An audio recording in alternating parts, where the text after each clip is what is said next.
परावर रूप में उपस्थित मेरी प्रिय आत्माओं, करुणा निधान भगवान की करुणा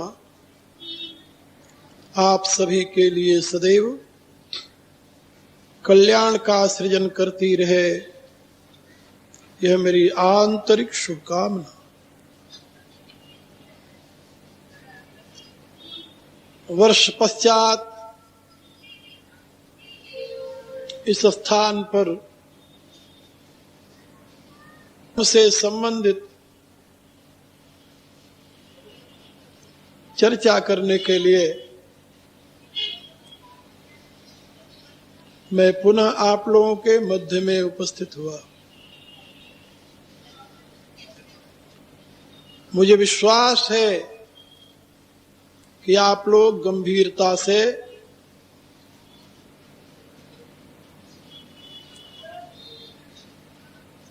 श्रवण करेंगे, मनन करेंगे और फिर उसे व्यक्तिगत और सामाजिक जीवन में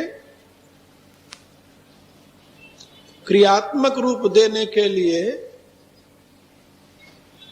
प्रयत्नशील हो।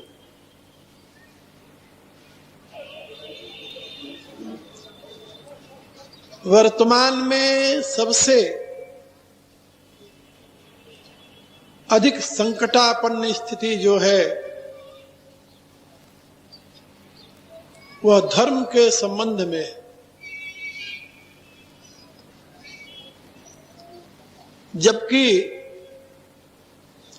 मानवीय जीवन के सर्वतोमुखी विकास और सामाजिक सुव्यवस्था के लिए भारत के तत्वदृष्टा मनीषियों ने दो संस्थाओं की स्थापना की थी। एक संस्था का नाम था धर्म संस्था और दूसरी संस्था थी राज संस्था। धर्म संस्था मानव के व्यक्तिगत और सामाजिक दोनों पहलुओं को समुचित रूप से सुविकास की विधा प्रदान करने के लिए, व्यवस्था प्रदान करने के लिए मार्गदर्शन करती रही है। और राज संस्था धर्म संस्था द्वारा निर्दिष्ट सिद्धांतों को जनमानस में क्रियात्मक रूप देने के लिए व्यवस्था प्रदान करती रही है। इन दोनों का आपस में बहुत घनिष्ठ संबंध रहा है। भारतीय इतिहास में कई एक ऐसे उदाहरण मिलते हैं जबकि धर्म संस्था से अलग होकर राज संस्था ने जब जब इस देश में किसी भी प्रकार के शासन का संचालन किया है तब तब इस देश का पतन हुआ है, मानव समाज का अहित हुआ है। और धर्म संस्था के प्रकाश में युगों तक राज संस्था ने मानव जाति के उत्थान में महत्वपूर्ण भूमिका निभाई है और इस देश को केवल आध्यात्मिक दृष्टि से ही जगत गुरुत्व के पद पर नहीं बल्कि शक्ति और वैभव से संपन्न बनाकर विश्व के समक्ष आदर्श राष्ट्र के रूप में प्रतिष्ठित किया है। लेकिन आज की स्थिति बहुत ही दयनीय और दुखद है।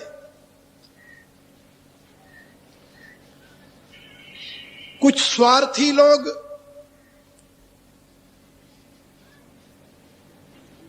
अपने स्वार्थ की सिद्धि के लिए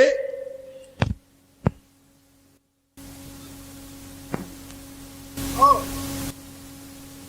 अनियंत्रित जीवन जीते हुए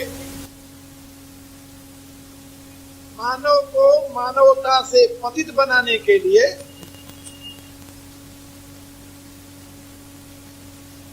राज संस्था को धर्म संस्था से अलग और स्वतंत्र घोषित करने की चेष्टा कर रहे हैं। और यहां तक कि उनकी धृष्टता देखिए कि यह कहते हुए उनको जरा भी शर्म नहीं आती, लज्जा नहीं आती, ये राज संस्था सर्वथा धर्म संस्था से निरपेक्ष होनी चाहिए। और उसका परिणाम क्या हो रहा है देश में, आप लोगों से छिपा नहीं है, आप सब जानते। यदि इन अनाचारी शासकों के दिल दिमाग में कहीं भी धर्म का किंचित मात्र भी संस्कार होता तो उन्हें इस गलत मार्ग से चलने के लिए उनकी आत्मा उनको कोसती, मना करती। लेकिन ऐसा लगता है कि जब तमोगुण की अभिवृद्धि होती है, बुद्धि भ्रमित हो जाती है, व्यामोह जीवन के समस्त सतमार्गों को आवृत कर देता है, तो मनुष्य आसुरी भाव से युक्त हो सदैव पतन के रास्ते पर चल पड़ता है और उसी में वह अपना कल्याण समझता है। और यही भ्रांत धारणा वर्तमान में हम देख रहे हैं। जहां राज संस्था की यह स्थिति है, वहां पर धर्म संस्था के नाम पर जो कुछ हो रहा है वह भी कम दुखद नहीं है।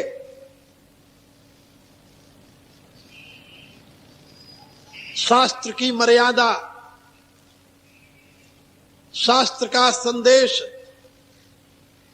जिस शास्त्र के आधार पर भारतीय जनजीवन युगों युगों तक विश्व के समक्ष आदर्श प्रस्तुत करता आ रहा है, उस शास्त्र से अनभिज्ञ लोग, जिनको शास्त्र का बोध नहीं है, ऐसे लोग आज धर्म के नाम पर भोली भाली जनता को, अनभिज्ञ जनता को, धर्म से बिल्कुल जो असावधान वर्ग है उसको धर्म के नाम पर गलत रास्ते पर ले जा रहे हैं। बहुत ही दुखद स्थिति है। आज आपको ऐसे लोग भागवत, गीता, वेद, वेदांत आदि सदग्रंथों का नाम लेकर के,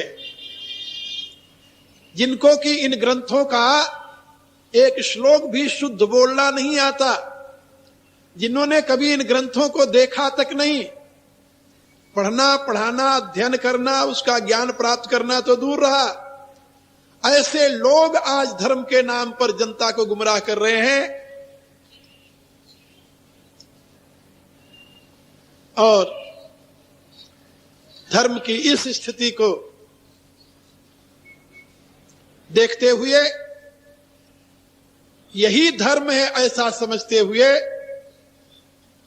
आज का सारा समाज दिनों दिन बिखरता जा रहा है। सही मार्ग क्या है मानव के लिए, इसका आज कोई भी गंभीरता से मनन करने के लिए, चिंतन करने के लिए तत्पर नहीं है। यहां पर मैं आप लोगों को 9 दिनों तक श्रीमन नारायण के मुखारविंद से विनिश्रित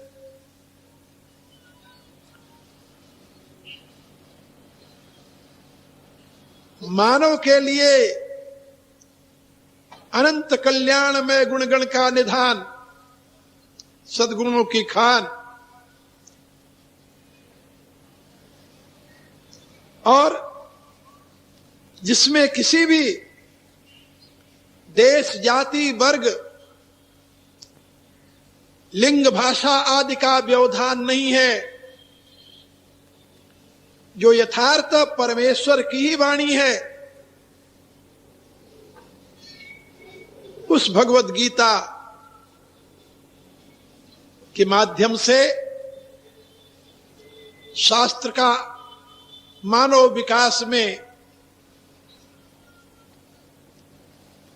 क्या संदेश है, भगवत गीता की आपके जीवन के सर्वतोमुखी विकास की प्रक्रिया में क्या भूमिका है, ये बताने का प्रयत्न करूंगा।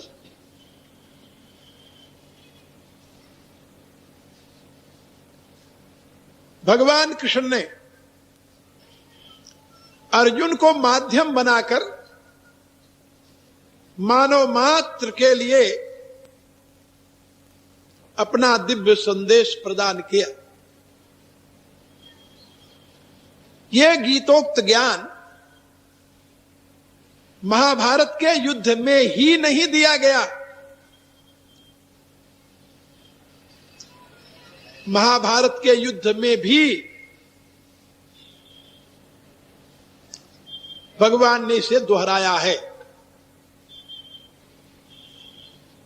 महाभारत में इस ज्ञान की नित्यता और इसकी परंपरा का विस्तार के साथ वर्णन है।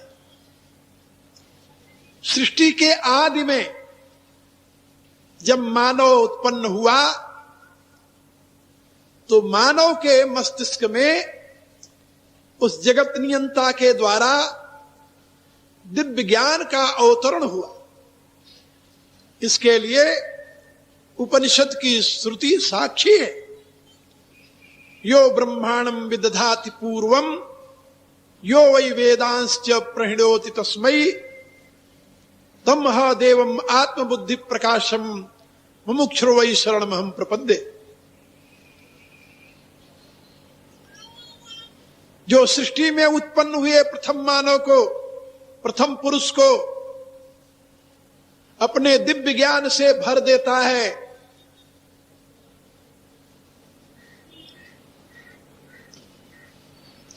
उस परमेश्वर की हम शरण में हैं। इन शब्दों में ऋषि प्रार्थना करते हैं। जो ज्ञान सृष्टि के आदि में प्रथम पुरुष को दिया गया, उसी ज्ञान को उसने आगे अपनी संतति को दिया, अपनी संतानों को दिया। परंपरा से वही ज्ञान पहले ब्रह्मा को, ब्रह्मा से उनके पुत्र दक्ष को,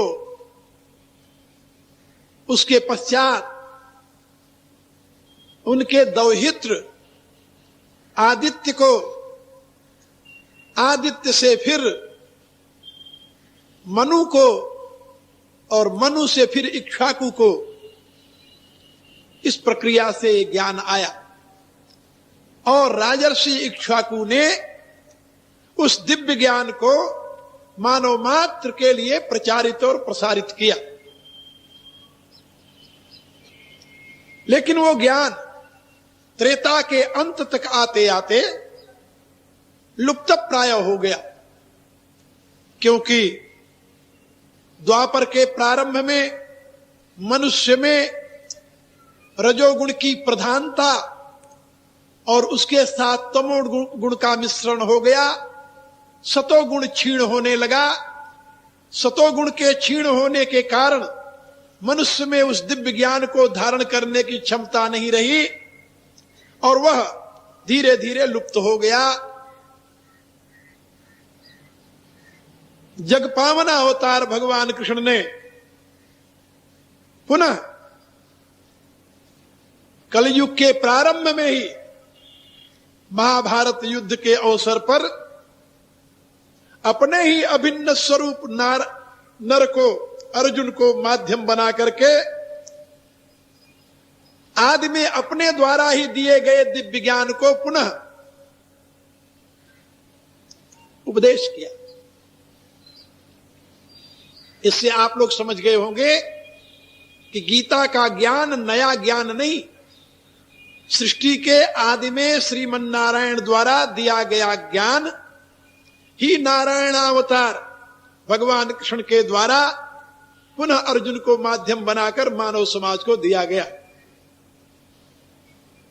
और अपने उस दिव्य ज्ञान के उपदेश के अंत में 15वें अध्याय में भगवान ने कहा, इति गुह्यतमं शास्त्रम मिदमुक्तम मया नघ एतत् बुद्ध्या बुद्धिमान स्यात् कृतकृतश्च भारत। काहे अनग, यह गुह्यतम ज्ञान है जो मैंने तुम्हें दिया है। ज्ञान के 3 भेद हैं, गुह्य ज्ञान, गुह्यतर ज्ञान और गुह्यतम ज्ञान। ये गुह्य ज्ञान ही नहीं है। इति गुह्यतमं ज्ञानम, गीता का ज्ञान गुह्यतम ज्ञान है। इससे श्रेष्ठ और दुनिया में किसी ज्ञान की कल्पना नहीं की जा सकती। इसीलिए भगवान ने स्वयं कहा है, इदम ज्ञानम उपाश्रित्य मम सा धर्ममागता सर्गे पिनोपजायन्ते प्रलय न बथन्ति च। इस मेरे दिए हुए ज्ञान का आश्रय लेकर के मनुष्य मेरे भाव को प्राप्त कर लेता है। यानी जीवन का जो मुख्य प्रयोजन है, जीव का शिव स्वरूप को प्राप्त करना, नर का नारायण रूप में परिवर्तित हो जाना, इंसान का भगवान रूप धारण कर लेना, यह जो उसका मुख्य लक्ष्य है, इस लक्ष्य की पूर्ति में यह गुह्यतम ज्ञान ही एकमात्र सहायक है और कोई दूसरा उपाय नहीं। ये गीता का गुह्यतम ज्ञान भगवान ने अर्जुन को माध्यम बनाकर मानव मात्र के लिए प्रदान किया और बताया, इस ज्ञान से युक्त होकर के मनुष्य अपने जीवन के परम लक्ष्य को प्राप्त करने में समर्थ होगा। फिर 16वें अध्याय में उन्होंने इस ज्ञान के अधिकारी के विषय में अपना अमृतमय संदेश प्रदान किया। क्योंकि इति गुह्यतमं ज्ञानम इदम उक्तम मया नघ, यहां एक शब्द कहा था भगवान ने अर्जुन के लिए, अनग। ये गुह्यतम ज्ञान मैंने तुम्हें प्रदान किया है। क्यों किया है जानते हो? कि तुम अनघ हो। जिसका जीवन अघ युक्त है, पाप युक्त है, दूषित है, वह इस गुह्य ज्ञान का अधिकारी नहीं। जो अनघ है, निष्पाप है, पवित्र है, शुद्ध है, वही इस ज्ञान का अधिकारी है। यहां पर भगवान के कहने का अभिप्राय है। और वही इस ज्ञान को श्रवण करके, ग्रहण करके कृतकृत्यता को प्राप्त कर सकेगा, प्रत्येक व्यक्ति नहीं। अब अनघ कौन है और अघयुक्त कौन है, इसकी व्याख्या भगवान ने 16वें अध्याय में की। अनघ का लक्षण बताया कि जो दैवी गुणों से युक्त है वह तो अनघ है, और जो आसुरी गुणों से युक्त है वो पाप युक्त है। क्योंकि अघायुरिंद्रियारामो मोघम पार्थ सजीवती, भगवान ने पहले भी कहा है कि जो इंद्रियारामी है वो अघायु जीवन जी रहे हैं। भुंजते तेतु अघम पापाये पचंत्यात्म कारणात्। जो स्वार्थी लोग हैं वो तो पापी हैं और पाप ही खाते हैं। यानी अनघ और अघ रहित का स्वरूप क्या होता है? किस मनुष्य को हम माने कि ये अनघ है, किसको माने कि ये अघयुक्त है, पापी है, इसका क्या लक्षण है? इसकी व्याख्या भगवान ने 16वें अध्याय में की। और जो अनघ है उसके लिए देव शब्द का प्रयोग किया, और जो पापी है उसके लिए असुर शब्द का प्रयोग किया, और बताया कि दैवी संपद विमोक्षाय निबद्धायासुरी मता। हे अर्जुन, ये दैवी संपत्ति जो है यह तो मोक्ष प्रदान करने वाली है, मनुष्य को कृतकृत्य बनाने वाली है, और जो आसुरी प्रवृत्ति है यह तो मनुष्य के लिए पतन में हेतु बनती है।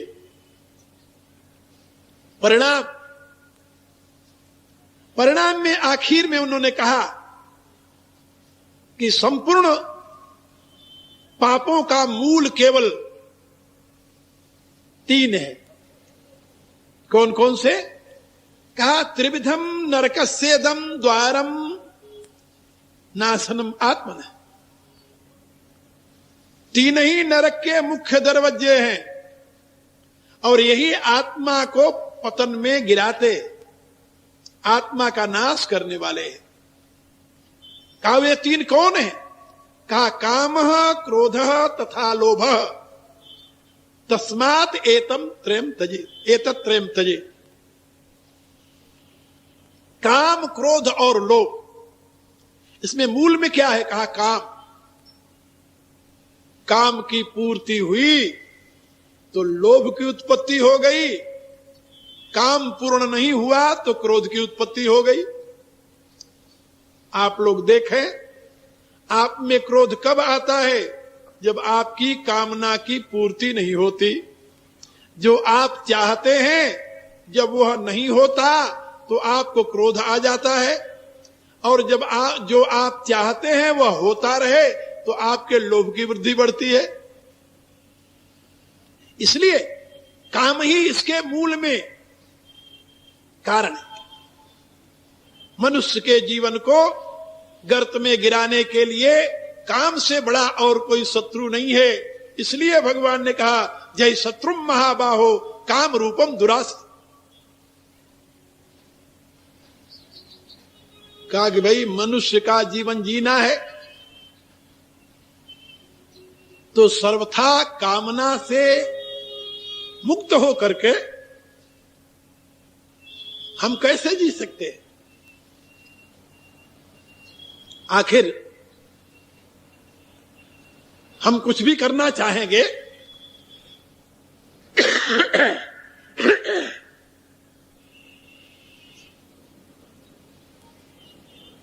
तो बिना संकल्प के, बिना कामना के उस कर्म में हम कैसे प्रवृत्त हो सकते हैं? तो भगवान ने कहा कि इसके लिए एक व्यवस्था है।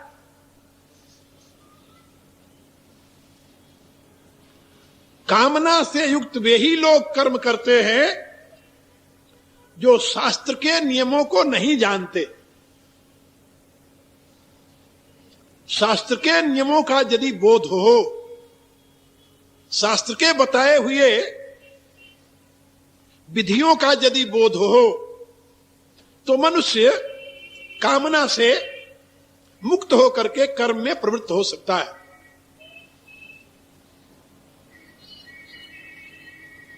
इसलिए भगवान ने कहा कि जो व्यक्ति काम, क्रोध और लोभ इन तीनों से मुक्त होकर के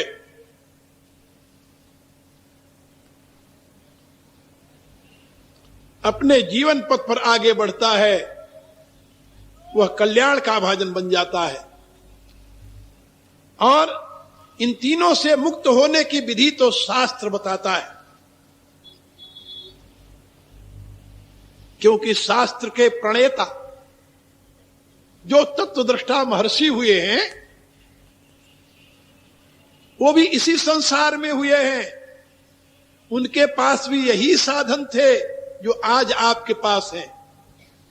उनके पास भी यही शरीर, यही इंद्रियां, यही मन, यही बुद्धि, यही अहंकार, यही प्रकृति के 24 तत्व थे,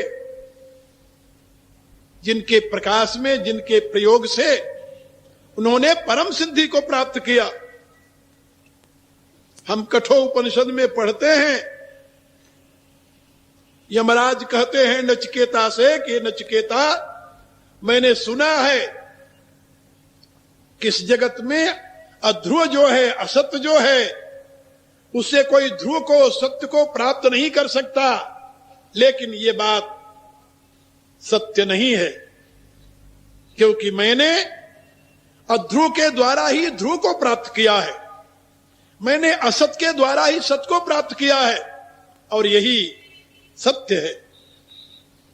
आप जरा समझिए, थोड़ी सी अपनी बुद्धि का प्रयोग करें तो आपको पता चलेगा कि जिन तत्वदृष्टाओं ने, मनीषियों ने परमात्म भाव को प्राप्त किया, उन्होंने किसके प्रयोग से प्राप्त किया? शरीर के, इंद्रियों के, मन के, बुद्धि के, यही तो उनके पास साधन थे। और इन्हीं के प्रयोग द्वारा वो परम तत्व के ज्ञाता बन गए, परम तत्व के अनुभवकर्ता बन गए, ब्राह्मी स्थिति को प्राप्त करने में सक्षम हो गए। और वो साधन आपके पास भी है। और आपसे यदि पूछा जाए कि ये जितने साधन हैं ये सत हैं या असत हैं, तो क्या बताएंगे आप? ये सारे साधन असत हैं, ये सब नाशवान हैं। आपका शरीर नाशवान है, इंद्रियां नाशवान है, मन और बुद्धि भी नाशवान है। इन नाशवान पदार्थों के माध्यम से ही अविनाशी ब्रह्म को जानने की व्यवस्था शास्त्र ने की है। क्योंकि साधन रूप में तो आपको अविनाशी तत्व कुछ नहीं मिलेगा। साधन रूप में तो आपके पास कोई भी ऐसा तत्व नहीं जिसको आप कहें कि ये सत्य है और इसी के प्रकाश में हम परम तत्व को प्राप्त करेंगे। आपकी आत्मा के सिवा और सत्य कुछ नहीं है, और वह आत्मा व्यामोहग्रस्त है। व्यामोहग्रस्त आत्मा के प्रकाश में के द्वारा आप भला कैसे अपने आप का उत्थान कर सकते हैं? और व्यामोह में हेतु जो है वो यही साधन है। इसलिए शास्त्रकारों ने ये बात बताई कि जब तक आप विशेष रूप से शास्त्र की विधि को नहीं समझेंगे, जब तक आपको यह ज्ञात नहीं होगा कि इन असत पदार्थों का कैसे प्रयोग किया जाए जिससे सत की अनुभूति हो जाए, तब तक आप इस व्यामोह से मुक्त नहीं हो सकते। इसलिए भगवान ने 16वें अध्याय के अंत में एक बात कही, ये शास्त्र विधि मुत्सृज्य वर्तते काम कारत न ससिद्धिम वाप्नोति न सुखम न परांगतिम। जो शास्त्र की विधि का त्याग करके अपने शरीर, मन, बुद्धि आदि इंद्रियों का, साधनों का प्रयोग करते हैं, उनके जीवन में न तो सुख मिलता है, न सिद्धि मिलती है, न परम गति की प्राप्ति होती है। यद्यपि ये साधन आपके लिए सुख के साधन हैं, सिद्धि के साधन हैं, परम पद को प्राप्त करने के साधन हैं, लेकिन शास्त्र की विधि का आपको बोध नहीं है, और न होने के नाते ही आप इन साधनों का समुचित प्रयोग नहीं कर पा रहे हैं।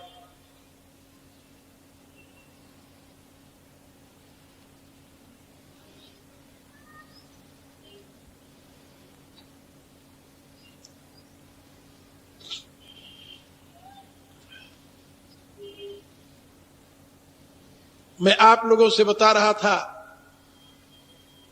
कि जीवन के विकास की विधा बताने के लिए ही शास्त्र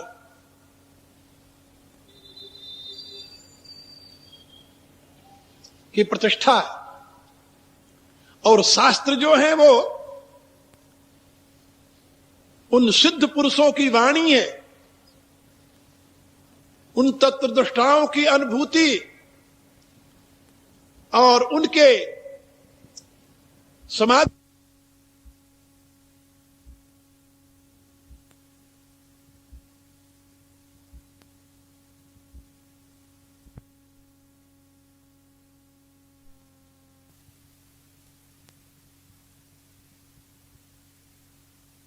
विज्ञान है, दिव्य विज्ञान का कोष है,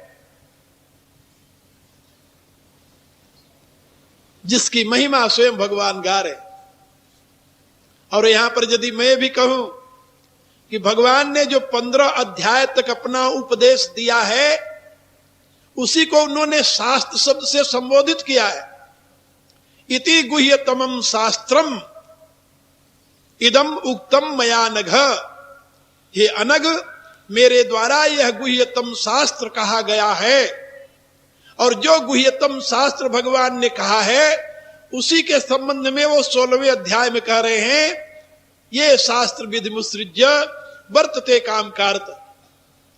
जो शास्त्र की सीख मैंने दी है, जो उपदेश मैंने मानव के लिए प्रदान किया है, यदि उस विधि का त्याग करके कोई मनुष्य कर्म में प्रवृत्त होगा तो न ससिद्धिम वाप्नोति न सुखम न परांगतिम, उसको जीवन में कभी सफलता नहीं मिलेगी, न उसे सुख मिलेगा, न परम गति मिलेगी। शास्त्र क्या है? कहा भगवान ने जो गीता के दूसरे अध्याय से लेकर के 15वें अध्याय तक उपदेश दिया है, यह शास्त्र है। और इसको शास्त्र की संज्ञा भगवान ने स्वयं दी है। इदम शास्त्रम इति गुह्यतमं शास्त्रम। और इसी संबंध में भगवान व्यासदेव ने भी कहा है, गीता शास्त्रमिदं पुण्यम यह पठेत प्रयतः पुमान विष्णोः पद्मवाप्नोति भयशोकादिवर्जित। भगवान व्यासदेव कहते हैं ये गीता रूपी शास्त्र, ये पुण्य शास्त्र है, पवित्र शास्त्र है, ये भगवान का दिया हुआ शास्त्र है, भगवान की वाणी है। जो व्यक्ति इसे प्रयत्न पूर्वक मनन करेगा, चिंतन करेगा, अध्ययन करेगा, पठन करेगा, वह परमात्मा सर्वव्यापी विष्णु के धाम को प्राप्त कर लेगा। इसलिए आप यदि अन्य शास्त्रों की चिंता करते हैं तो आपको उतना लाभ नहीं होगा जितना कि भगवान के द्वारा प्रदत्त इस गुह्यतम शास्त्र का चिंतन करने से होगा। इसलिए शास्त्र के संबंध में अन्यत्र जाने की जरूरत नहीं, या अन्य ग्रंथों के संग्रह की आवश्यकता नहीं। शास्त्र तो वही है जो भगवान ने उपदेश दिया है। क्यों? शास्त्र शब्द का अर्थ होता है शासनात् शास्त्रम।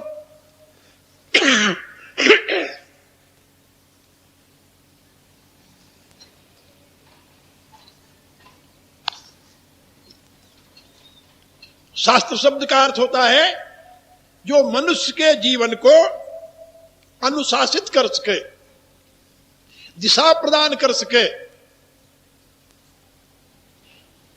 जो शिक्षा, जो ज्ञान, जो संदेश मनुष्य जीवन को विकास की दिशा प्रदान कर सके, उसे शास्त्र कहते हैं। इसीलिए हमारे यहां कपिल आदि महापुरुषों के वाक्य जो हैं, आप्त पुरुषों के वाक्य जो हैं, उनको शास्त्र संज्ञा से संबोधित किया जाता है। और भगवान स्वयं जिसका उपदेश दे रहे हों वो तो गुह्यतम शास्त्र है, उसके विषय में कहा ही क्या जा सकता है। इसलिए भगवत गीता स्वयं में गुह्यतम शास्त्र है। और इसी शास्त्र के लिए भगवान का निर्देश है कि यो शास्त्र विधि मुत्सृज्य, जो शास्त्र में मैंने विधि बताई है, इस विधि का त्याग करके जो कर्म में प्रवृत्त होगा, वर्तते काम कारतः, कामना से युक्त होकर के जो कर्म में प्रवृत्त होगा, न सिद्धिम वाप्नोति, वह अपने जीवन में कभी भी सिद्धि नहीं प्राप्त करेगा, और न सुखम न परांगति। याद रखो, यहां पर भगवान के द्वारा दिया गया उपदेश गुह्यतम शास्त्र है। और गीता में यहां पर शब्द भगवान ने प्रयोग किया काम कारत। कर्म में प्रवृत्त होने के लिए भगवान ने दो प्रकार की विधियां बताई है, दो प्रकार के लोगों के जीवन के लिए संकेत किया है। एक तो वे हैं जो कार्यकारी है, दूसरे वो है जो कामकारी है। कामकारी माने क्या? कामकारी माने जो कामना से प्रेरित होकर के कर्म में प्रवृत्त होते हैं, उनको कामकारी कहते हैं। और जो कर्तव्य की दृष्टि से कर्म में प्रवृत्त होते हैं, कामना की दृष्टि से नहीं, कर्तव्य की दृष्टि से जो कर्म में प्रवृत्त होते हैं, उनको कार्यकारी कहा जाता है। गीता के 6ठे अध्याय में भगवान ने इस बात को और स्पष्ट शब्द से कही है, अनाश्रितः कर्म फलम कार्यम कर्म करोति यह स सन्यासी च योगी च न निरग्निर्न चाकरी। आप सन्यास का बाना तो धारण कर लिए, लेकिन यदि अनेक प्रकार की कामनाएं आपके जीवन में हैं, तो आप याद रखो, सन्यासी नहीं है, बल्कि सन्यास के नाम पर समाज के लिए कलंक है। इसके लिए उपनिषदें इन्हीं शब्दों में संबोधित करती है, काष्ठदंड धृतो ये न सर्वासी ज्ञान वर्जित स याति नरकान घोरान महारोरो संग का। मेरे कहने का अभिप्राय कि जहां तक कामना का प्रसार है, कामना से प्रेरित होकर मनुष्य कर्म में प्रवृत्त होता है, वह उसके पतन में हेतु है, वह अशास्त्रीय कर्म है। और जो कामना रहित केवल कर्तव्य दृष्टि से कर्म में प्रवृत्त होता है, लोकोपकारी कर्म करने के लिए कर्म में प्रवृत्त होता है, वह किसी भी वेश में हो, सन्यासी है, योगी है, और वह प्रभु के अनंत कृपा का भाजन बनने का यथार्थ पात्र है। इसलिए भगवान के शब्दों में ये शास्त्र उत्सृज्य वर्तते काम कारत, जो शास्त्र विधि का त्याग करके कामनाओं से प्रेरित होकर कर्म में प्रवृत्त होता है, उसको न सिद्धि मिलती है, न सुख मिलता है, न परम गति मिलती है। यहां तीन बातें भगवान ने कही है, सिद्धि, सुख और परम गति। इसका अभिप्राय क्या? इसका अभिप्राय यह है कि कुछ लोग कर्म करते हैं सिद्धि के लिए, कुछ लोग कर्म करते हैं स्वर्ग रूपी सुख के लिए, और कुछ लोग कर्म करते हैं मोक्ष के लिए। आप लोग भी जब कर्म में प्रवृत्त होते हो तो उसमें तीन ही हेतु होता है। जैसे आप यहां सुनने आए हैं, सुनने आने में आपकी तीन प्रकार की भावनाएं हो सकती है। एक तो हम जाएंगे, वहां ज्ञान का प्रसाद मिलेगा और हमारा मोक्ष का मार्ग प्रशस्त होगा। मोक्ष के लिए सुनने चले आए सत्संग में। कुछ लोग सत्संग में जाएंगे तो थोड़ी देर तक हमें शांति मिलेगी, सुख मिलेगा। सुख का साधन सत्संग है, दुख का साधन कुसंग है। कुसंग से दूर होकर सत्संग में बैठेंगे तो सुख की प्राप्ति होगी। ये सुख के लिए चले आए। और कुछ लोग ऐसे हैं जो सिद्धि माने महात्माओं के दर्शन से, गीता के वचन सुनने से पाप नष्ट हो जाते हैं। जब पाप नष्ट हो जाएगा तो भगवान की कृपा से मेरी अमुक अमुक प्रकार की कामनाएं सिद्ध हो जाएंगी। ये जो प्रवृत्ति है, ये मानव की प्रवृत्ति है। मानव जब किसी भी प्रकार के क्रिया में प्रवृत्त होता है तो या तो उसके पीछे सिद्धि की भावना, या सुख की भावना, या मोक्ष की भावना होती है, या तीनों होती है, क्योंकि एक दूसरे से संबंधित है। लेकिन भगवान ने कहा कि यदि शास्त्र विधि के विपरीत भागवत के नाम पर नाच तमाशे देखने वाले, गीता के ज्ञान के नाम पर ढोल मृदंग के साथ नृत्य करने वाले, ये शास्त्र के विपरीत आचरण है। शास्त्र में इसकी व्यवस्था नहीं है। धर्म के नाम पर अनेक प्रकार के पाखंड करने वाले, ये शास्त्रीय विधि नहीं है। धर्म के नाम पर व्यापार चलाने वाले शास्त्रीय विधि नहीं है। और इससे धर्म की उपासना करते हुए भी न सिद्धिम वापनोति न सुखम न परांगति, इससे न तो सिद्धि मिलेगी, न तो सुख मिलेगा, न तो परम गति मिलेगी। तीनों में कुछ भी हाथ नहीं आएगा। लेकिन यह अमूल्य जीवन के क्षण नष्ट होंगे। श्रद्धा का दुरुपयोग होगा, शक्ति का दुरुपयोग होगा, श्वास का अपव्यय होगा, और पश्चाताप के सिवा परिणाम में कुछ मिलने वाला नहीं। याद रखो, मोक्ष की प्राप्ति के लिए तत्व ज्ञान की आवश्यकता है। सिद्धि के लिए साधना की आवश्यकता है। सुख के लिए शुभ कर्म की आवश्यकता है। जो शुभ कर्म नहीं करते उन्हें सुख नहीं मिलता। जो साधना नहीं करते उनको सिद्धि नहीं मिलती।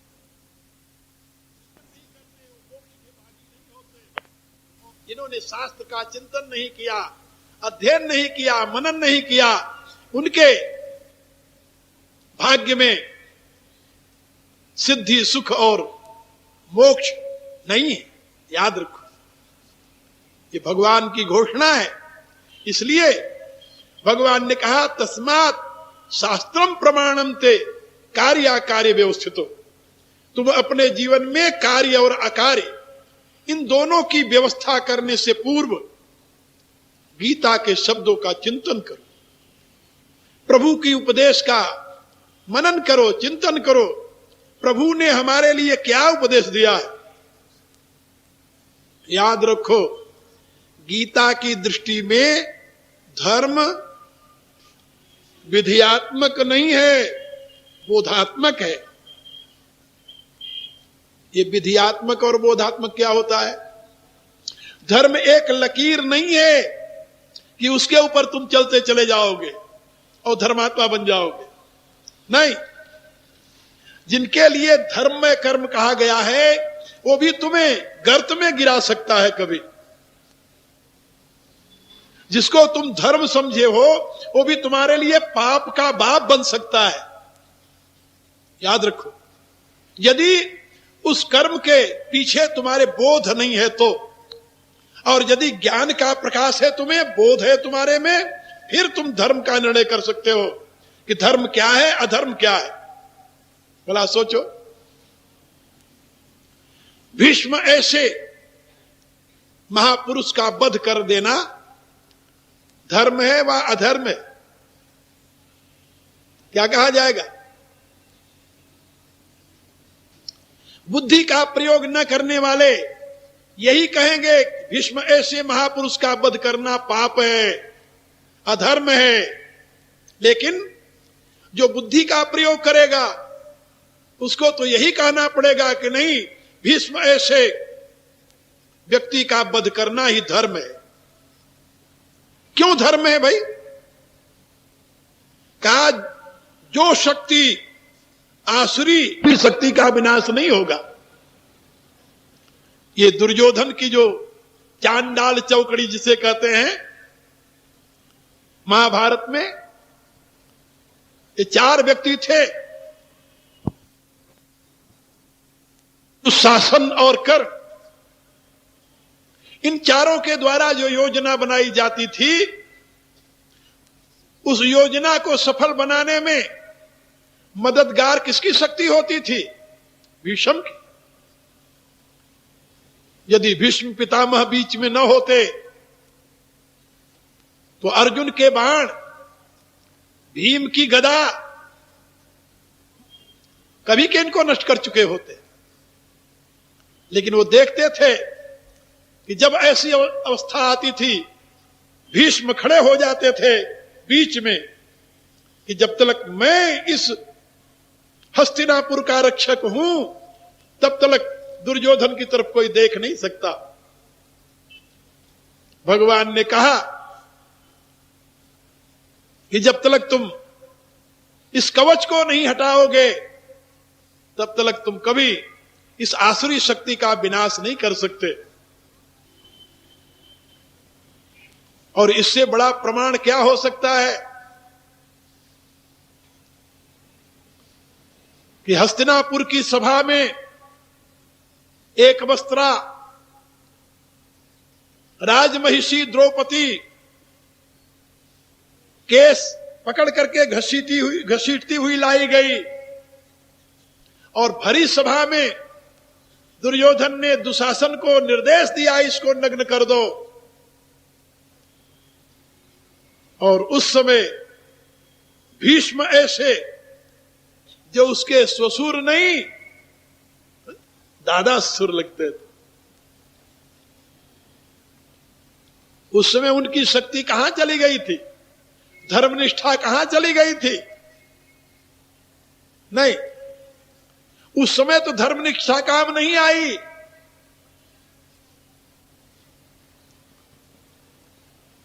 दुर्योधन और दुशासन के लिए उनकी शक्ति काम नहीं किया,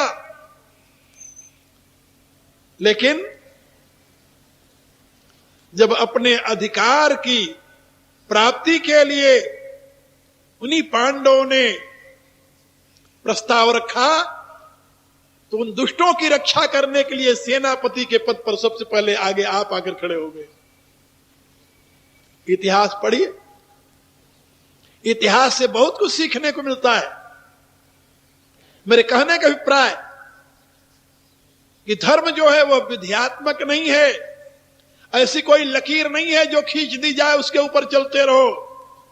जो लकीर खींच दी जाती है उसके ऊपर चलने वाले वो धर्मात्मा नहीं है।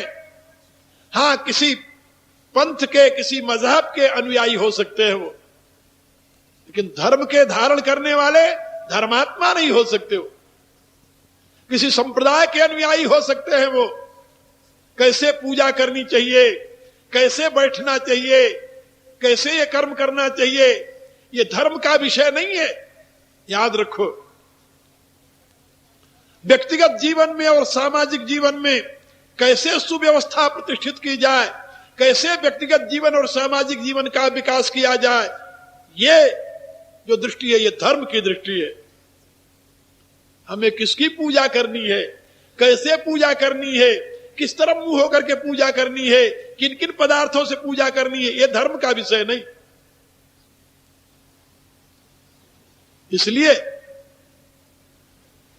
गीता में इन विषयों की व्याख्या आपको नहीं मिलेगी। हां, परमात्मा तक कैसे पहुंचना चाहिए इसकी विधि है गीता के 6ठे अध्याय, जिसको आत्म संयम योग कहते हैं। पूरी विधि बताइए भगवान, क्यों जीवन विकास से संबंध उसका है। तो मैं आप लोगों से निवेदन कर रहा था कि गीता एक ऐसा धर्मशास्त्र है, धर्मशास्त्र जो स्वयं भगवान के द्वारा मानव कल्याण के लिए प्रदान की गई, और उसके प्रकाश में यदि आप अपने जीवन विकास की विधा को समझते हैं और अपनी बुद्धि का प्रयोग करते हुए उस दिशा में प्रयत्नशील होते हैं, तो आप सही में शास्त्र की आज्ञा का पालन करते हुए अपने लिए सिद्धि, सुख और मोक्ष का मार्ग प्रशस्त करते हैं।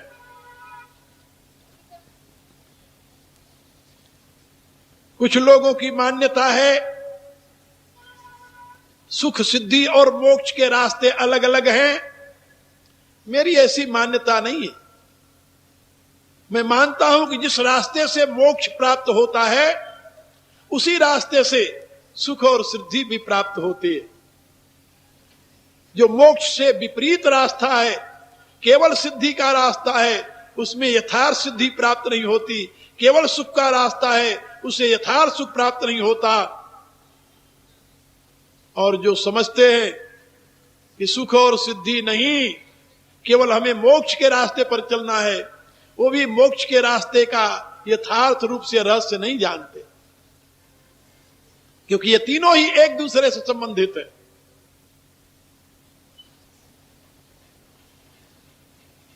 जब तक आपके जीवन में वासना की प्रतिष्ठा है, तब तक साधना आपको सिद्धि नहीं दे सकते। शुभ कर्म आपको सुख भी पूरा नहीं दे सकते। और जब आप निर्वासनिक होकर किसी भी प्रकार की क्रिया में प्रवृत्त होंगे तो सिद्धि भी मिलेगी, सुख भी मिलेगा और परिणाम में मोक्ष भी मिल जाएगा। उसके लिए अलग से आपको कुछ करना शेष नहीं रहेगा। गीता का यही संदेश। इसलिए भगवान के बताए हुए या भगवत प्रदत्त शास्त्र के प्रकाश में आप अपने जीवन को सुव्यवस्थित करने के लिए कृत संकल्प हो। भगवान का अमर संदेश है, तस्मात् शास्त्रम प्रमाणम ते कार्याकार्य व्यवस्थितो ज्ञात्वा शास्त्र विधानुक्त कर्म कर तुम यार। शास्त्र की विधि को समझो और तदनुसार कर्म करो। शास्त्र के निर्देश को यदि नहीं समझते और कर्म में प्रवृत्त हो जाते हो तो कामना से निर्दिष्ट हुआ कर्म आपको न सुख देगा, न सिद्धि देगा, न मोक्ष देगा। यहां तक तो 16वें अध्याय का भूमिका के रूप में मैंने आपको संदेश दिया। अब आगे एक प्रश्न होता है कि दुर्भाग्य से कई शताब्दियों से भारत की जनता संस्कृत के ज्ञान से वंचित हो गई है। भारत में आज भी ऐसे महापुरुष मिल जाएंगे आपको जो ये कहते हैं कि संस्कृत पढ़ने का सभी को अधिकार ही नहीं है। संस्कृत एक जाति विशेष के, वर्ग विशेष के लोग ही पढ़ सकते हैं। एक तरफ तो ये कहते हैं कि सब में एक ही परमात्मा की अभिव्यक्ति है, ब्रह्म के सिवा और कुछ नहीं है। एक तरफ ये कहते हैं कि परमात्मा ही सर्वरूप में है, और दूसरी तरफ ये कहते हैं कि नहीं, परमात्मा की दिव्य वाणी का अधिकार सबको नहीं है। कैसी विचित्र बात है, जहां बुद्धि की कहीं भी संगति दिखाई नहीं देती। और इसी का परिणाम रहा है कि भारत की जनता, बहुसंख्यक जनता संस्कृत के ज्ञान से वंचित रह गई। और हमारे जितने शास्त्र या भगवत गीता रूपी शास्त्र भी उसी संस्कृत भाषा में है। सारे पुराण व्यासदेव ने संस्कृत में लिखे हैं और जिनमें उन्होंने सभी वर्गों, सभी जातियों के पढ़ने की व्यवस्था दी है। वेद में भी सभी के अध्ययन की व्यवस्था है, लेकिन मैं इस विवाद में नहीं पढ़ना चाहता। लेकिन इतना तो वे लोग भी मानते हैं कि पुराण आदि, इतिहास आदि के जो ग्रंथ हैं, महाभारत इतिहास कहा जाता है, भागवत आदि पुराण के ग्रंथ हैं, स्मृतियां जो हैं, ये सभी के सभी पढ़ने का अधिकार सबको है। और जब सबको ये पढ़ने का अधिकार है और सब संस्कृत नहीं पढ़ेंगे तो इसको पढ़ेंगे कैसे? किस भाषा में पढ़ेंगे? अंग्रेजी में पढ़ेंगे क्या? और किस भाषा में पढ़ेंगे इसे? आप जरा समझिए। दुर्भाग्य रहा इस देश का कि हमारे सारे सदग्रंथ संस्कृत में है और संस्कृत भाषा से समाज को वंचित कर दिया गया। इसलिए समाज को संस्कृत का बोध नहीं, बिना संस्कृत बोध के वो शास्त्र पढ़ नहीं सकता, बिना शास्त्र पढ़े उसका ज्ञान हो नहीं सकता, और सत्कर्म करना चाहता है वो, फिर क्या करे? समस्या है एक बहुत बड़ी।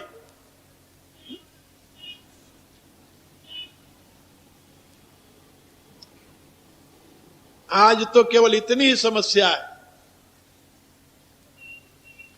लेकिन जब भगवान अर्जुन को उपदेश दे रहे थे उस समय भी समस्या थी,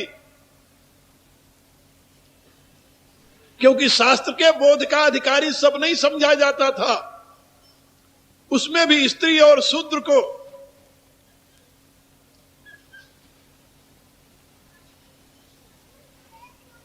धर्मशास्त्र से वंचित किया गया था।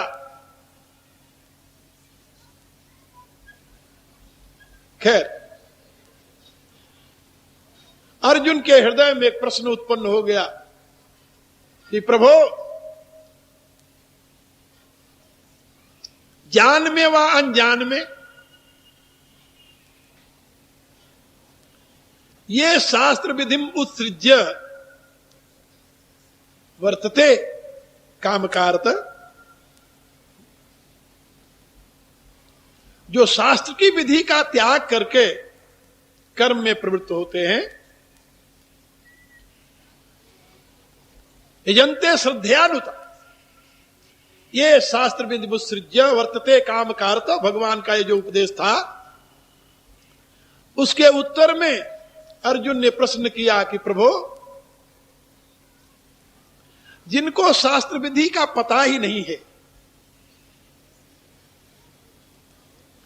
लेकिन श्रद्धा से युक्त होकर के कर्मों का अनुष्ठान करते हैं, उनकी निष्ठा के विषय में आपकी क्या राय है?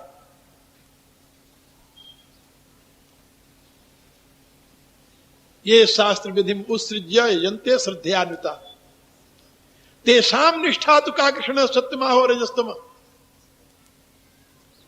जो शास्त्र की विधि का बोध न होने के नाते उसका अनुकरण तो नहीं कर पाते, लेकिन श्रद्धा के द्वारा शुभ कर्मों का अनुष्ठान करते हैं, उनके संबंध में आपकी क्या राय है? ये प्रश्न बड़ा ज्वलंत प्रश्न है। आज भी यही प्रश्न पूछा जाता है कि हमें शास्त्र का बोध नहीं है लेकिन हमारी श्रद्धा है, और श्रद्धा से यदि हम कोई कर्म करते हैं, भगवान की पूजा आराधना आदि करते हैं, तो इसका फल हमें मिलेगा कि नहीं मिलेगा? जहां शास्त्र की चर्चा हुई वहां आम आदमी के हृदय में यह प्रश्न उदय हो जाता है, क्योंकि शास्त्र का बोध एक वर्ग को सौंप दिया गया, और यदि उस वर्ग के अधीन होते हैं तो उस वर्ग की मोनोपोली होती है, उसकी प्रभुता होती है, वो जो चाहता है हमसे वैसे ही कराता है, जो हम करना चाहते वैसे कर नहीं पाते। और यदि हम उस वर्ग को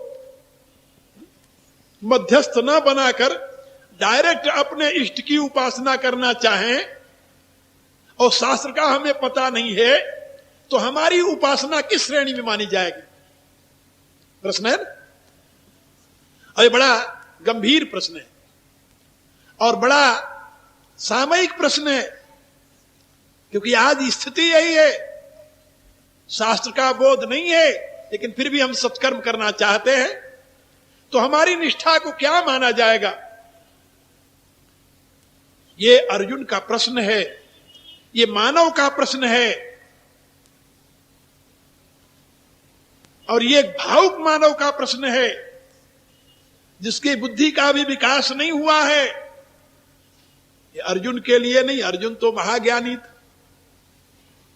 अर्जुन तो साक्षात नर का अवतार था। महाभारत पढ़िए तो अर्जुन के यथार्थ स्वरूप का बोध होगा। लेकिन अर्जुन ने ये आम मनुष्य का प्रतिनिधित्व करते हुए प्रश्न किया है भगवान से, और इसके उत्तर में भगवान ने जो उपदेश दिया है वो गीता का 17वां अध्याय।